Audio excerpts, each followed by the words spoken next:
Hello everybody, this is Goddess Kendra. Thank you for tuning in to another video. Don't forget to subscribe, like, and comment and share. So today I am doing a video about Marriage Bootcamp Hip Hop Edition, Season 17, Episode 1. The cast and crew is Ish Judge Toler, Phaedra Parks, Medina Islam, Willie Taylor, Tahiri Jose, Vado, Corrupt, Tony Monroe, and Hazel E. So basically on this episode, the campers enter the home, and their first, to test the water type test is where they all go to a debate and talk about some of their issues.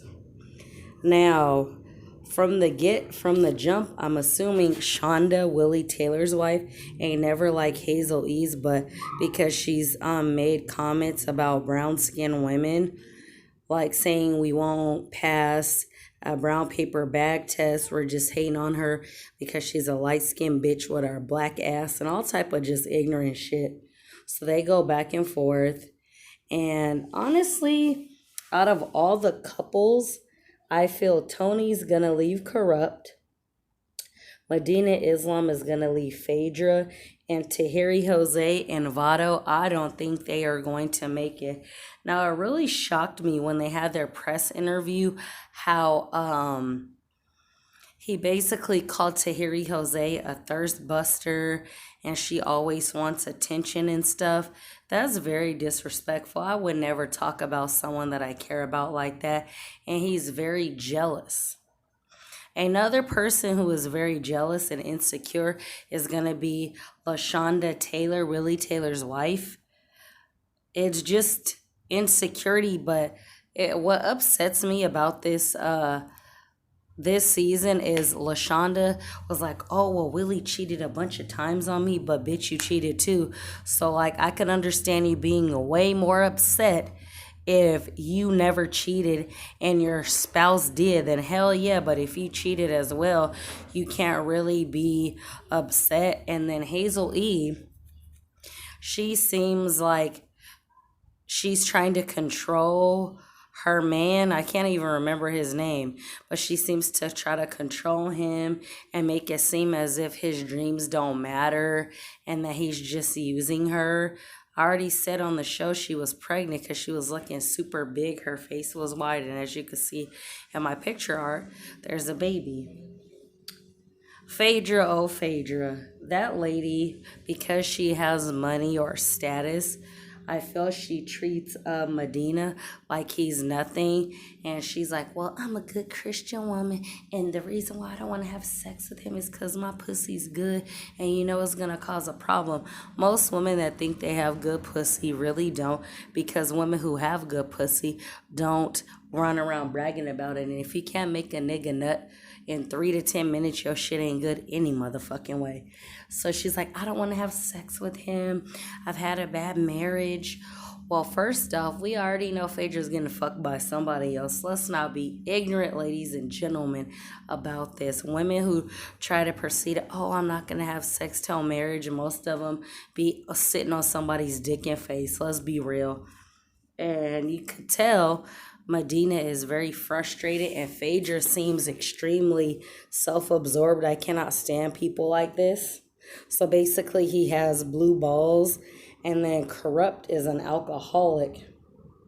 If you watched further seasons, he had been binge drinking for 5 days with nothing to eat.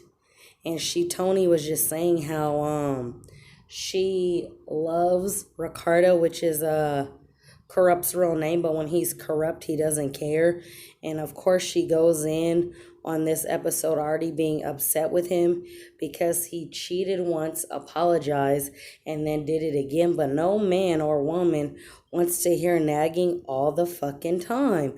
Who wants to hear that? Like you ain't shit, like you're nobody. Like, why treat somebody like that? My thing is, if a person is not willing to change, you cannot force them to change. You could say all the bullshit you want, but truly, if somebody wants to change, he or she will change. That's why sometimes you just have to step back and allow people to be who the fuck they're gonna be, and don't even get mad for what. Like, I ain't got time for that.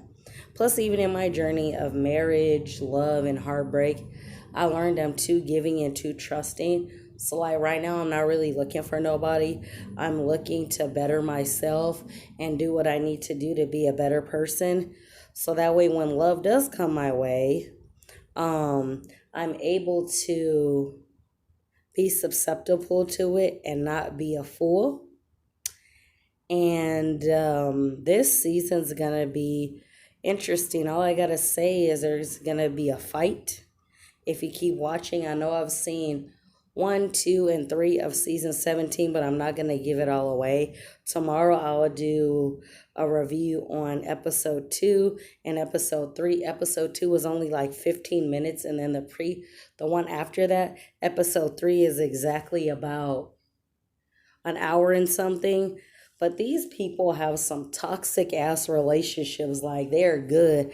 I couldn't deal with that bullshit. We idolize these celebrities. These motherfuckers is nutty as hell. They're just as insecure, but they have it to where people really think that their lives and relationships are better than ours. Hell no. How toxic some of these couples are. I would never want that bullshit in my life.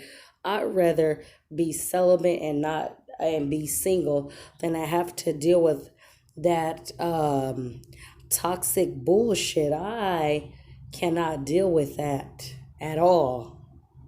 Sorry, I'm too grown and too old to be going back and forth arguing. I'd rather be like, hey, honey boo, this isn't working, and pretty much I'm done. I don't got time for that, and let it be, you know what I mean? But people just be on some other shit sometimes, and I just sometimes wonder, why? Are you with the other person because they're a celebrity and they have money?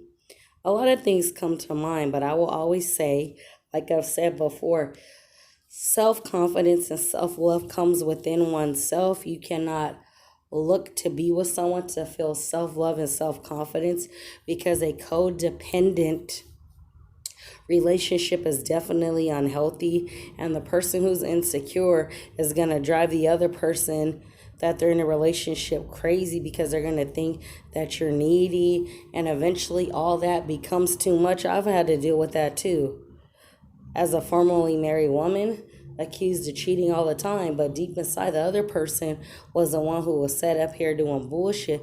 But because he couldn't control me, like, my thing is, I will follow the lead of a man if you're leading the household in the right way. If you are not leading the household in the right way, I will not follow. So when he was doing what he was doing, he always tried to put his insecurities on me, and it never freaking worked. Tahiri and Vado, he basically, I don't even know what's wrong with him. I know he admitted to being pretty much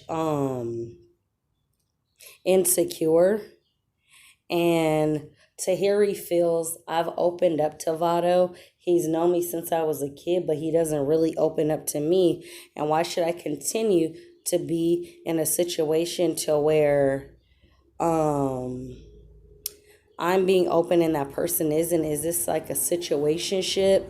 So she basically said that by the end of the show, she will need to know her answer, and it's pretty much a waste of time. Like, you could literally love somebody, tell them about yourself and everything, and then when he or she gets angry and who's being secretive, then they want to throw your past in your face, and that shit is not fucking love. That's abusive, and it's toxic, and it's not worth it. Why deal with the stress? Like, in life, two people being in a relationship, if that person is stressing you out, can cause you to have a freaking heart attack and die. Like, that bullshit is not worth it. I would never suggest anybody be in no toxic ass relationship, because I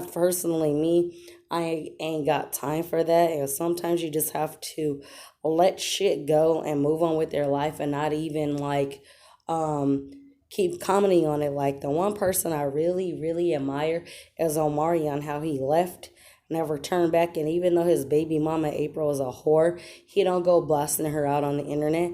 He even said, let Fizz and April's relationship be happy, but your happiness shouldn't have anything to do with me. Good gentleman, and I speculate he knew the whole time that April Jones was fucking Fizz. But guess what? I went on her live some few weeks ago and I was like, where's Fizz? I don't see Fizz. That bitch was quiet as a motherfucker. Because even before Love and Hip Hop finished filming, it was rumored, speculated that she was already cheating on him with somebody else. And I'm telling you, ladies and gentlemen, good dick or good pussy is not going to keep somebody on your side. Again, this is Goddess Kendra. Thank you. Subscribe, comment, and hit the notification bell. I love you all. And thank you for your support.